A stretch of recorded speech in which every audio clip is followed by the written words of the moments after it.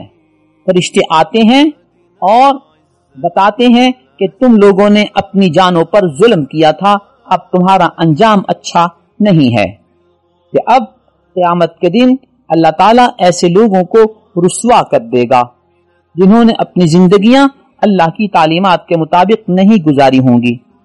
اور خاص طور پر مشرکین کے بارے میں اللہ قیامت کے دن ارشاد فرمائیں گے، اَيْنَ شُرَكَائِيَ الَّذِينَ كُنْتُمْ تُشَاقُّونَ فِيهِمْ، آج وہ تمہارے معبود کہاں ہیں جن کے بارے میں اگر تم سے کوئی بات کی جاتی تھی تو تم بڑی ضدیں کیا کرتے تھے، کہ توحید کو ماننے کی بجائے تعصب کا مظاہرہ کرتے ہوئے تم انہی معبودوں کی عبادت پر پابند رہتے تھے اور ان کے بارے میں تم دفاع کرتے تھے اور توحید کی تعلیمات کو تسلیم نہیں کرتے تھے۔ آج تمہارا انجام یہ ہے، ادخلوا ابواب جہنم، آج تم جہنم میں داخل ہو جاؤ۔ اس صورتحال کے بالمقابل آیت نمبر 30 میں اللہ تعالیٰ ایک دوسرے منظر کو بیان فرماتے ہیں کہ جب نیک لوگوں سے، ایمان والے لوگوں سے یہ پوچھا جاتا ہے کہ یہ اللہ تعالیٰ کی طرف سے جو قرآن کریم نازل ہو رہا ہے اس کے بارے میں تمہاری کیا رائے ہے، وہ کہتے ہیں کہ یہ تو ہمارے لیے خیر ہی خیر ہے، بھلائی ہی بھلائی ہے۔ اللہ فرماتے ہیں کہ ایسے لوگوں کے لیے دنیا میں بھی بہتری ہے اور آخرت تو اس سے بہت ہی بہتر ہے، اور ان کو اللہ ایسی جنتوں میں داخل فرمائیں گے جن کے نیچے سے نہریں بہتی ہوں گی، اور اس میں ہر وہ چیز ان کو دستیاب ہوگی جس کی ان کو خواہش ہوگی۔ گزشتہ لوگوں کے مقابلے میں یہاں پھر اسی منظر کے مقابل دوسرا منظر بیان کیا جا رہا ہے کہ اللہ تعالیٰ جب نیک لوگوں کے مارنے کے لیے فرشتوں کو بھیجتے ہیں تو وہ فرشتے آ کر ان پر سلام کرتے ہیں، اور سلام کرنے کے بعد ان کی روح قبض کر لیتے ہیں، اور فوت ہو جانے کے بعد جنت کی نعمتوں کا ایک ابتدائی قسم کا سلسلہ ان کے لیے شروع ہو جاتا ہے، کیونکہ اصل جنت میں داخلہ تو حساب و کتاب کے بعد ہوگا، لیکن انعامات کا سلسلہ موت کے بعد شروع ہو جاتا ہے۔ یوں اللہ نے دو منظر کشیاں کی کہ غلط لوگوں سے، کافر لوگوں سے پوچھا جائے قرآن کے بارے میں تو وہ کہتے ہیں کہانیاں ہیں، اور مسلمانوں سے پوچھا جائے تو وہ کہتے ہیں یہ تو ہمارے لیے خیر ہی خیر ہے۔ وہاں ایک منظر یہ بیان کیا گیا کہ کافروں کی جب موت آتی ہے، نافرمانوں کی جب موت آتی ہے تو فرشتے کس انداز میں سختی کے ساتھ ان کی روح قبض کرتے ہیں، اور یہاں دوسری منظر کشی اچھے لوگوں کی بیان کی گئی کہ جب ان کی موت آتی ہے تو ان کو فرشتے آ کر سلام کرتے ہیں اور اچھے انداز میں ان کی روح قبض کرتے ہیں۔ اللہ تعالیٰ ہمارے لیے اچھے فرشتوں کو بھیجے جو ہمیں آ کر سلام علیکم کہیں گے، آمین۔ آیت نمبر 35 اور 36 میں اس بات کا تذکرہ ہے کہ قیامت کے دن مشرک اس بات پر افسوس کا اظہار کرے گا کہ اوہو، میں نے تو دنیا میں شرک کر کے اپنی آخرت تباہ کر لی۔ اللہ فرماتے ہیں کہ اب اس کا یہ افسوس اس کے لیے فائدہ مند نہ ہوگا، اس لیے اس کی زندگی میں اللہ تعالیٰ نے انبیاء بھیج کر اسے رہنمائی اور ہدایت مہیا کی تھی، لیکن اس نے اس ہدایت کو قبول کرنے کی بجائے انکار کیا اور اس ہدایت سے فائدہ نہیں اٹھایا اور اس پر عمل نہیں کیا۔ دنیا میں انہیں کہا گیا تھا کہ ذرا گھوم پھر کر دیکھو کہ گزشتہ قوموں کا انجام کیا ہوا تھا نافرمانی کی وجہ سے، اگر تم نے بھی ایسا کیا تمہارا انجام بھی غلط ہوگا۔ انہوں نے اس وقت اس سے فائدہ نہیں اٹھایا اور عبرت حاصل نہیں کی۔ آیت نمبر 38 سے 40 تک اللہ رب العزت یہ ارشاد فرماتے ہیں کہ کچھ لوگ قسمیں کھا کھا کر یہ کہتے ہیں کہ بس جی یہ دنیا ہی دنیا ہے اور مرنے کے بعد کوئی زندگی نہیں ہے۔ جب ان کی موت آئے گی تو سب کچھ ان پر واضح ہو جائے گا، اور اللہ فرماتے ہیں کہ مردوں کو زندہ کرنا یہ میرے لیے صرف کلمہ کن ہے، میں کن کہوں گا تو وہ ہو جائے گا۔ ساری کی ساری انسانیت آدم علیہ السلام سے لے کر قیامت تک انسانوں میں سے ہوں جنات میں سے ہوں، یہ خربوں انسان جو مر چکے ہوں گے صرف اللہ کے ایک کلمہ کن کے ساتھ زندہ ہو جائیں گے۔ تو گویا آج کا ملحد جو یہ کہتا ہے کہ بس دنیا ہے آخرت نہیں، اس کو اپنے اس دعوے کا اندازہ اور نقصان اس وقت ہوگا جب اس کی موت آئے گی۔ آج نہ جانے وہ کسی تعصب کی وجہ سے، نہ جانے کسی جہالت یا کم علمی کی وجہ سے، نہ جانے کہ کسی فنڈنگ کی وجہ سے دنیاوی مفادات کے لیے کسی ملحد این جی او سے وابستگی کے بنیاد پر اس طرح کا پروپیگنڈا کرتا ہے، اس طرح کا نظریہ رکھتا ہے، لیکن یہ اپنا ہی نقصان کر رہا ہے۔ آیت نمبر 82 میں اللہ نے ارشاد فرمایا فَاسْأَلُوا أَهْلَ الذِّكْرِ إِن كُنتُمْ لَا تَعْلَمُونَ، اگر تمہیں خود علم نہیں تو علم والوں سے پوچھ لیا کرو۔ اس آیت کی بنیاد پر حضرات علماء یہ کہتے ہیں کہ جو شخص خود مجتہد نہیں ہے، مقام اجتہاد پر فائز نہیں ہے، اسے چاہیے کہ وہ مجتہدین کی بات مان کر عمل کر کے اپنے عبادات، اپنے معاملات کو چلا لیا کرے۔ آیت نمبر 43 میں اللہ تعالیٰ نے ایک اہم حقیقت نبی اکرم صلی اللہ علیہ وسلم کی بابت ارشاد فرمائی جو قرآن فہمی کے لیے ایک بنیادی حیثیت رکھتی ہے۔ ارشاد ہے وَأَنزَلْنَا إِلَيْكَ الذِّكْرَ لِتُبَيِّنَ لِلنَّاسِ مَا نُزِّلَ إِلَيْهِمْ، ہم نے آپ کی طرف قرآن اتارا ہے تاکہ آپ اس کو کھول کھول کر لوگوں کے سامنے بیان فرما دیں جو تعلیمات ان کی طرف نازل ہوئی ہیں۔ تو گویا نبی اکرم صلی اللہ علیہ وسلم کو ایک منصب یہ عطا فرمایا کہ آپ نے اس قرآن کو لوگوں تک پہنچانا ہے۔ دوسرا منصب یہ عطا فرمایا کہ لِتُبَيِّنَ لِلنَّاسِ، اس کی تفہیم و تشریح بھی آپ نے لوگوں کو کرنی ہے۔ یوں قرآن کریم کو سمجھنے کے لیے سب سے پہلی چیز وہ نبی اکرم صلی اللہ علیہ وسلم کی تعلیمات مبارکہ ہیں، احادیث شریفہ ہیں کہ نبی اکرم صلی اللہ علیہ وسلم قرآن کریم کا ایک عملی نمونہ تھے، عملی مجسمہ تھے۔ تو قرآن پر نبی اکرم صلی اللہ علیہ وسلم نے عمل کر کے بھی دکھایا اور اس کے مفہوم کو اپنی زبان مبارک سے سمجھا کر بھی امت پر احسان فرمایا، کیونکہ آپ کا منصب یہ تھا۔ واضح رہے کہ اگر قرآن کریم کو نبی اکرم صلی اللہ علیہ وسلم کی تعلیمات مبارکہ کی روشنی میں سمجھا جائے گا تو پھر اس کا جو مفہوم نکلے گا اس مفہوم کو اپنے مقصد کے لیے استعمال کرنا یا اپنے من مانے مفہوم کو پیش کرنا یہ انسان کے لیے مشکل ہو جاتا ہے۔ یہی وجہ ہے کہ جو طبقہ قرآن کریم کا من مانا مفہوم ہمارے آپ کے سامنے پیش کرنا چاہتا ہے وہ سب سے پہلے نبی اکرم صلی اللہ علیہ وسلم کے اس منصب تبیین پر حملہ آور ہوتا ہے، اور وہ یہ کہتا ہے کہ قرآن کریم کو نبی اکرم صلی اللہ علیہ وسلم کی احادیث شریفہ سے نہیں سمجھا جائے گا، بلکہ قرآن کو یا تو ہم لغت سے سمجھیں گے یا ہم اپنے طور پر اس کا مفہوم متعین کریں گے۔ واضح رہے کہ آج کے دور میں منکرین حدیث کا طبقہ اسی نعرے کا اور اسی موقف کا علمبردار ہے، صرف اس لیے کہ ان کے منمانے مفہوم کے لیے کوئی گنجائش نہیں رہتی اگر وہ اس مفہوم کو احادیث شریفہ کی روشنی میں سمجھنے کی کوشش کریں گے۔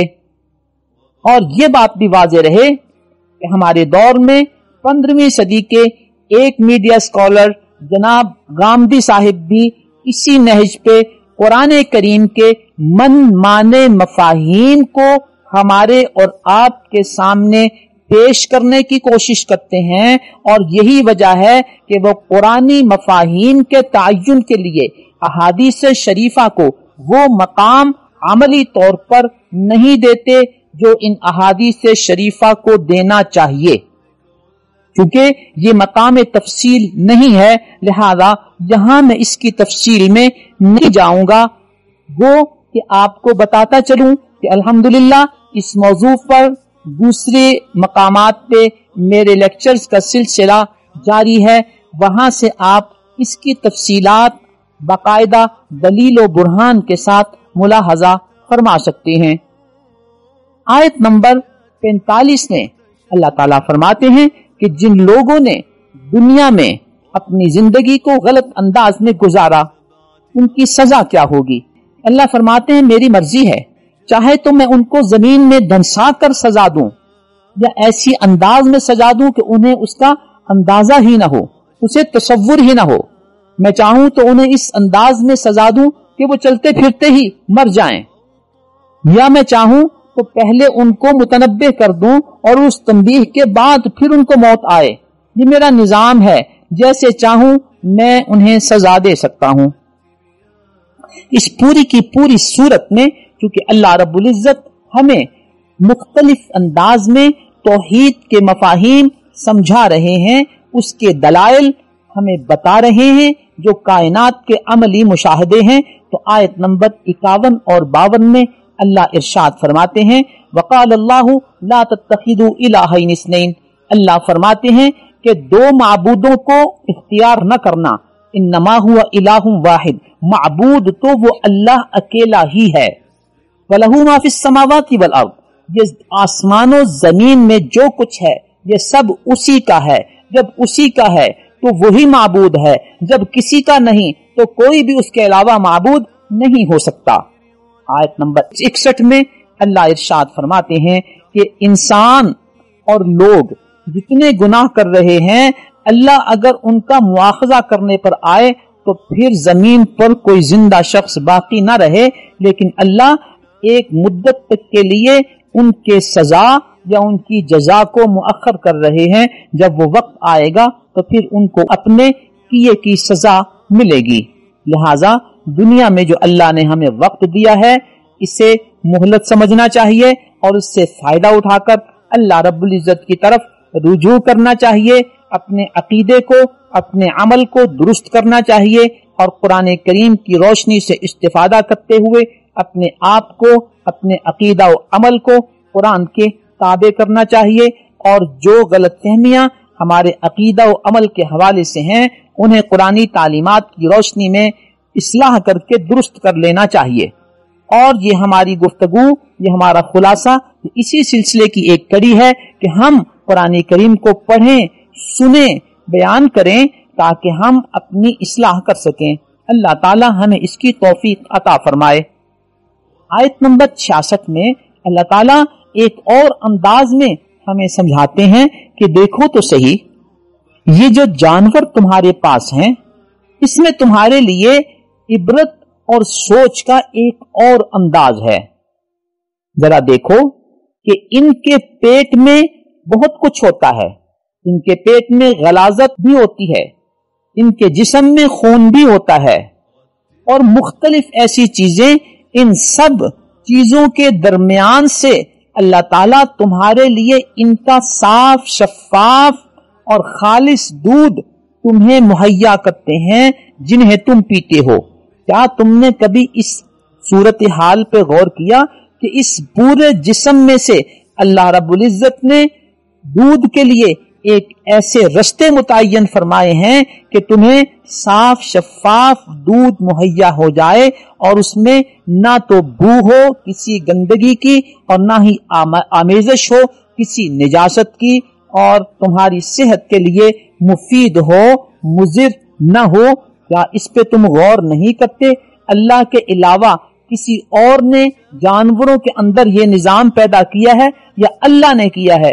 جب اللہ نے کیا ہے تو پھر اسی کو اپنا معبود سمجھو، اس کے علاوہ جب کسی نے یہ نہیں کیا تو اس کو کیوں اللہ کے ساتھ شریک ٹھہراتے ہو؟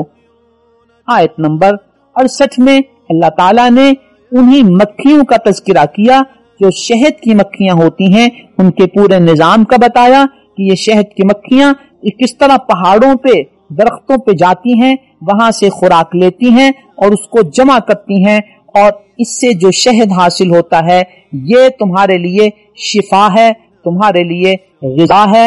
اور اس میں بھی اس بات کی نشانیاں ہیں کہ اللہ تعالیٰ نے ایک مکھی کے جسم سے نکلے ہوئے ایک مادے کو اللہ تعالیٰ نے اتنا شفاف بنا دیا کہ وہ تمہارے لیے شہد ہے، میٹھی چیز ہے، اور اس کے اندر تمہاری شفا ہے۔ یہ سارا نظام اللہ تعالیٰ نے خود بنایا ہے۔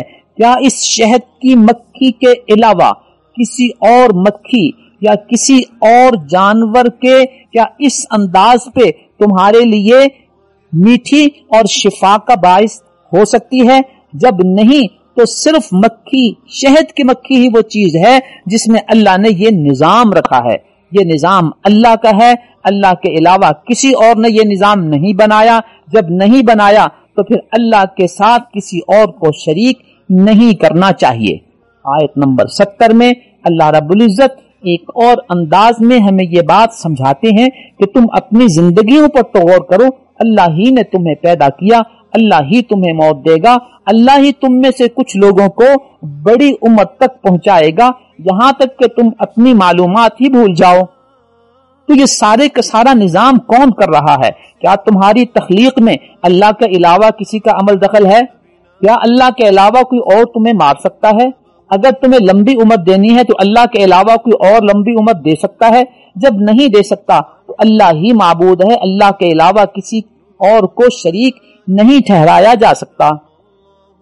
یہاں پہ جو ارذل العمر کا لفظ ہے کہ ایک ایسی عمر جو ارذل عمر ہے، اس کی جب تفصیل احادیث شریفہ کی روشنی میں اور قرآنی تعلیمات کی روشنی میں ہم سمجھنے کی کوشش کرتے ہیں تو انسان کا ایسی عمر تک پہنچ جانا جس میں وہ اپنی معلومات بھی بھول جاتا ہے، وہ اپنے سامنے آنے والے لوگوں کو پہچان بھی نہیں پاتا۔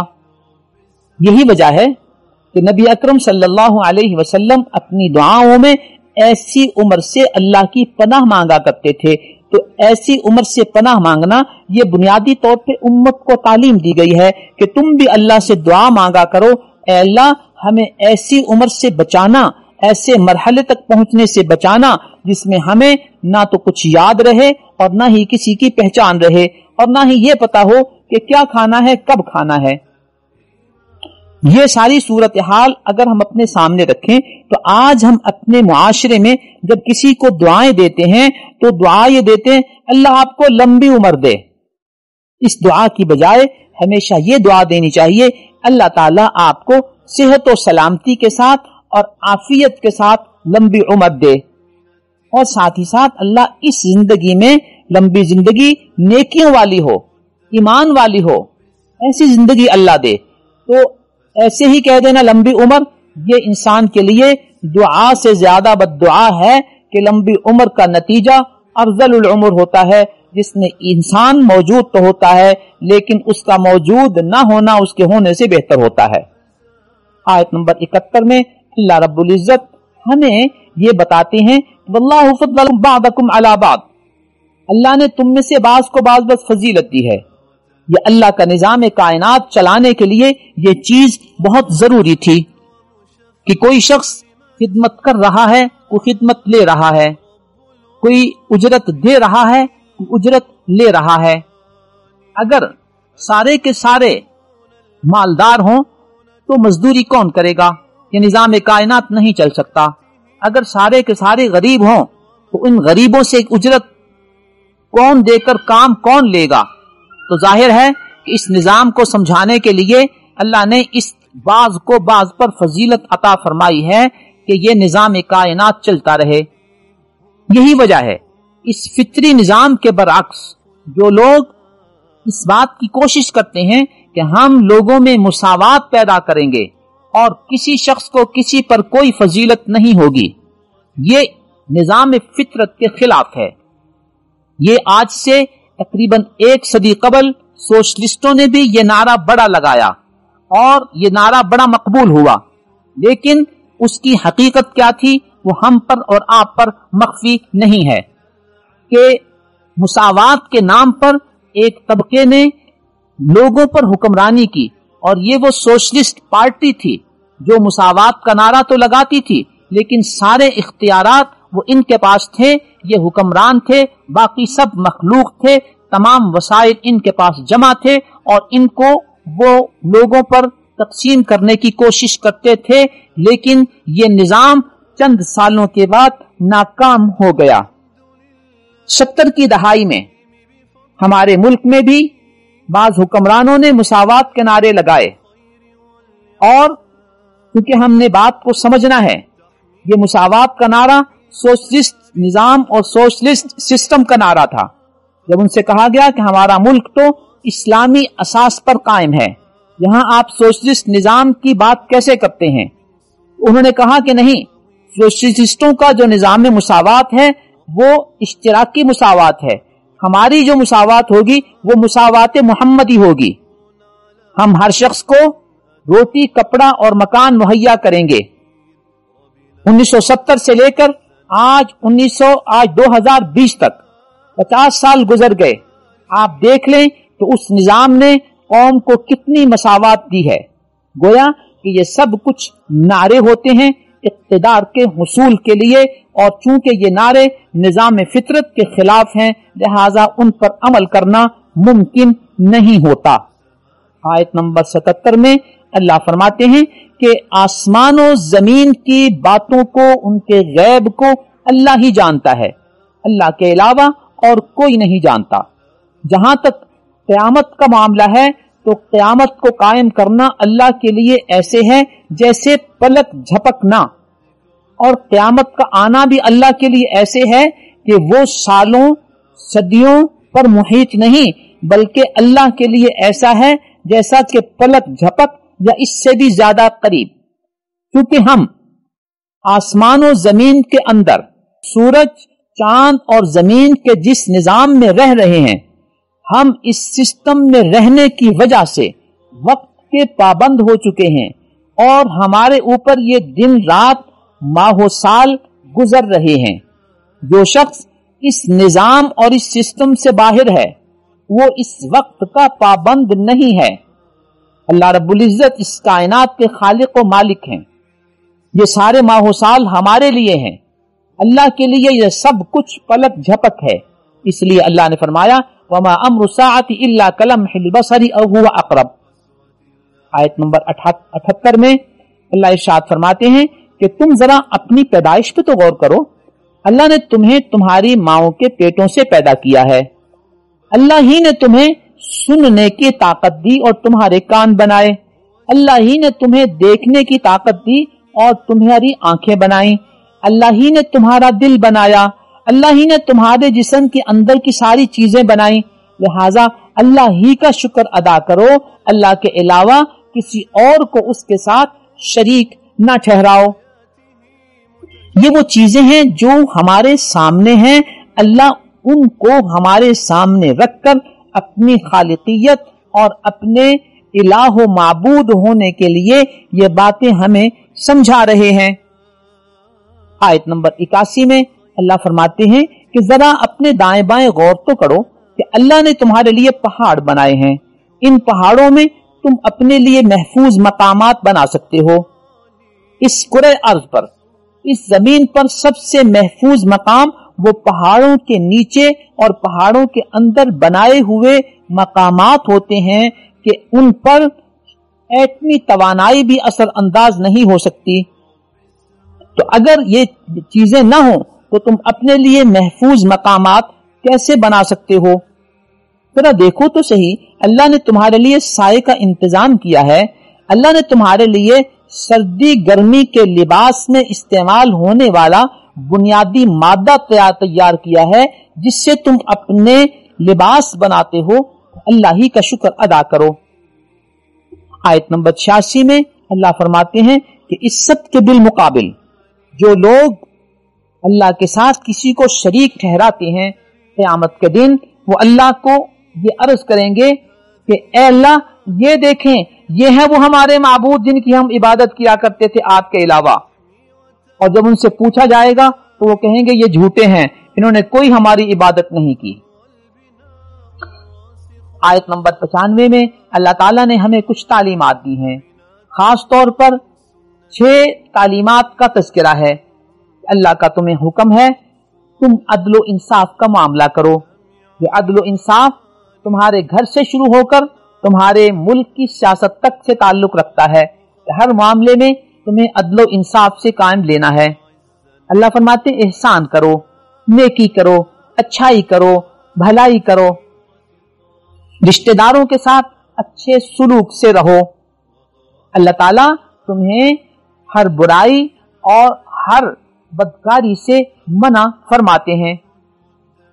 پانچواں حکم دیا، ایفاء عہد کرو، جو وعدہ کرو اسے پورا کرو، وہ آپس کا وعدہ ہو تو، وہ بزنس وعدہ ہو تو بھی اسے پورا کرو، وہ اگر تمہارا سیاسی وعدہ ہو اسے بھی پورا کرو، وہ علاقے کے معاملات کو حل کرنے کے ساتھ تعلق رکھتا ہو اسے پورا کرو۔ اگر تم نے اقتدار حاصل کر کے قوم کے ساتھ کوئی ایسا وعدہ کیا ہے کہ میں اقتدار میں آ کر یہ کچھ کروں گا، اللہ فرماتے ہیں اب وہ اپنے وعدے پورے کرو۔ تو یہ اللہ کے وہ احکامات ہیں جو ہر سطح پر ہمارے لیے متوجہ ہیں۔ اللہ فرماتے ہیں کہ جو قسمیں کھاؤ انہیں پورا کرو، قسموں کو تم ایسا کھلونا نہ بناؤ کہ قسمیں کھا کر ناپختہ باتیں کرو، قسمیں کھا کر قسموں کو توڑ دو۔ آج ہمارے بعض اداروں میں قسموں کا جو حال ہے وہ ہم آپ پر مخفی نہیں، یہ سب اللہ کے وہ احکامات تھے جو ہماری طرف متوجہ ہیں، لیکن ہم نے اپنی عملی زندگی میں، اپنی معاشرتی زندگی میں کیونکہ ان کو اختیار نہیں کیا، لہذا ہمارا معاشرہ زوال پذیر ہے، اور جن لوگوں نے ان اصولوں کو اپنایا آج وہ ترقی کر رہے ہیں۔ اللہ فرماتے ہیں یہ دنیا تمہارے لیے دار امتحان ہے، یہاں تم نے محنت کرنی ہے، اس کی جزا، اس کا بدلہ اللہ تمہیں دنیا میں بھی دیں گے اور آخرت میں بھی دیں گے۔ 96 نمبر آیت میں اللہ فرماتے ہیں کہ اللہ کی راہ میں خرچ کرو، جو تم نے اللہ کی راہ میں خرچ کر دیا وہ محفوظ ہے، اور جو تمہارے پاس رہے گا وہ تمہارے پاس سے ختم ہو جائے گا۔ اس میں صدقات و خیرات کی ترغیب دی گئی ہے۔ آیت نمبر 98 میں اللہ ارشاد فرماتے ہیں کہ جب تم قرآن کریم پڑھنے لگو تو اعوذ باللہ من الشیطان الرجیم پڑھا کرو، یعنی فاستعذ باللہ من الشیطان الرجیم، کہ شیطان مردود سے اللہ کی پناہ میں آ جاؤ۔ اس کے لیے جو صیغہ بنتا ہے وہ اعوذ باللہ من الشیطان الرجیم کا ہے۔ یہی وجہ ہے کہ ہم آغاز تلاوت میں یہ جملہ پڑھتے ہیں اللہ رب العزت کے اس حکم کی تعمیل کرتے ہوئے۔ آیت نمبر 99 اور 100 میں اللہ فرماتے ہیں کہ شیطان کا تسلط ان لوگوں پر نہیں ہوتا جو پختہ ایمان والے ہیں اور اللہ پر توکل کرنے والے ہیں، اور جن پر اثرات ہوتے ہیں یا تو وہ اس معاملے میں کسی کمی کوتاہی کا شکار ہیں یا پھر ان کی آزمائش مطلوب ہے۔ آیت نمبر 112 میں ایک معاشرتی اہم حیثیت و حقیقت کی طرف ہمیں متوجہ کیا گیا ہے جسے ہمیں بغور سننا چاہیے اور اس پر احتیاط سے عمل کرنا چاہیے۔ اللہ فرماتے ہیں کہ اللہ تعالیٰ نے تمہیں ایک ایسی بستی کی مثال دی جو امن و امان میں تھی، اطمینان کی کیفیت میں تھی، انہیں رزق ملتا تھا صبح و شام، ہر طرف سے ان پر نعمتوں کی بہاریں قائم تھیں، لیکن فکفرت بانعم اللہ، انہوں نے اللہ تعالیٰ کے انعامات کی ناقدری کی اور کفر کی کیفیت اختیار کی۔ یہ انعامات کی ناقدری کیا ہوتی ہے؟ کہ اللہ تعالیٰ نے جو کچھ ہمیں عطا فرمایا ہے اس کے استعمال میں اسراف کرنا، اس کے استعمال میں بے احتیاطی کرنا کہ وہ چیزیں ضائع ہو رہی ہیں لیکن ان کو محفوظ نہیں کیا جا رہا۔ گھر میں ایک چیز موجود ہے، وہ محفوظ رکھنے کی بجائے ایسی جگہ رکھی ہے جہاں وہ ضائع ہو گئی، قابل استعمال رہنے کی بجائے ناقابل استعمال ہو گئی۔ ہمارے غلے کے جو ذخائر ہیں ان پر جو ذمہ داران ہیں ان کی ڈیوٹی تھی کہ وہ اس کی حفاظت کریں، اس کو گرمی، سردی، کیڑا، بارش ہر چیز سے بچا کر رکھیں، لیکن انہوں نے اس کا انتظام نہیں کیا، ہزاروں ٹن گندم ضائع ہو گئی۔ تو یہ ناقدری ہے اللہ رب العزت کے انعامات کی۔ وہ ہر سطح پر، فرد سے لے کر اسٹیٹ تک، اللہ کی نعمتوں کی حفاظت کے جو مراحل ہیں ان سب کا اہتمام ہونا چاہیے۔ اسی طرح اللہ کی نعمتوں کی قدردانی یہ تھی کہ اللہ کا شکر ادا کریں، لیکن ناشکری کی گئی اور اللہ کا شکر ادا نہیں کیا گیا۔ وہ حقدار کو اس کا حق نہیں دیا گیا. یہ سارے کے سارے وہ پہلو ہیں جو اللہ کی نعمتوں کی ناقدری کے پہلو ہیں. اللہ فرماتے ہیں کہ اس کا نتیجہ کیا نکلا؟ فَأَذَاقَهُ اللَّهُ لِبَاسَ الْجُوعِ وَالْخَوْفِ. اللہ تعالیٰ نے ایسے لوگوں سے اپنی نعمتیں چھین لی اور انہیں بھوکا کر دیا، انہیں خوف میں مبتلا کر دیا. ان پر ان انعامات کی بجائے قحط سالی ہو گئی، اور جو غلہ اور ذخیرہ ان کا اگتا تھا اس میں کمی آ گئی. یہ کمی کیسے ہو سکتی ہے؟ یہ ان مراحل سے ہو سکتی ہے جنہیں آج اگر ہم اپنی زندگی میں دیکھیں، اپنے گرد و پیش کے ماحول میں دیکھیں تو اللہ معاف کرے آج خود ہم اس کا شکار ہیں. زیر زمین پانی کم ہو جانا یہ اسی طرف ایک سفر ہے. آج پانی ہمارا 30-40 فٹ کی سطح سے نیچے گر کر سینکڑوں فٹ نیچے تک پہنچ چکا ہے. یہ زیر زمین پانی کی قلت ہے جو بالآخر ہمیں ایک خطرناک انجام کی طرف لے کے جا رہی ہے، جو ہمیں قحط سالی اور خشک سالی کی طرف لے کر جا رہی ہے.